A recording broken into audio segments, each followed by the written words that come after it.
আমরা এমন একটি সংসদ বিনির্মাণ করতে চাই যে সংসদে কত নৃত্য গীত হবে না, সেই সংসদে মানুষের কথা বলা হবে, সেই সংসদে বাংলাদেশের উন্নয়নের কথা বলা হবে, বাংলাদেশের গণতান্ত্রিক অধিকারের কথা বলা হবে, সেই সংসদে মানুষের জন্য আইন প্রণয়ন করা হবে যার মধ্য দিয়ে বাংলাদেশ এগিয়ে যাবে।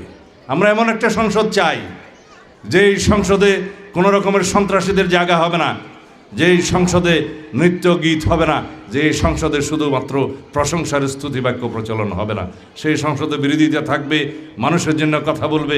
এমন একটি সংসদ করে আমরা বাংলাদেশের মানুষ পৃথিবীর বুকে আমরা নজির স্থাপন করতে চাই। সেজন্য বলি, আগামী নির্বাচন হবে বাংলাদেশের অগ্রযাত্রা কোন দিকে যাবে সেটা নির্ধারণের নির্বাচন। আগামী দিনের নির্বাচন হবে বাংলাদেশের মানুষের প্রকৃত গণতান্ত্রিক অধিকার বাস্তবায়নের নির্বাচন, এবং আগামী দিনের নির্বাচন হবে শহীদের রক্তের উপরে দাঁড়িয়ে আমরা যে অঙ্গীকার করেছি, যে প্রতিশ্রুতি করেছি, সেটা বাস্তবায়নের জন্য একটা নির্বাচন। সুতরাং আমরা আগামী নির্বাচনকে মনে করি এই জাতির ইতিহাসে সবচাইতে গুরুত্বপূর্ণ নির্বাচন।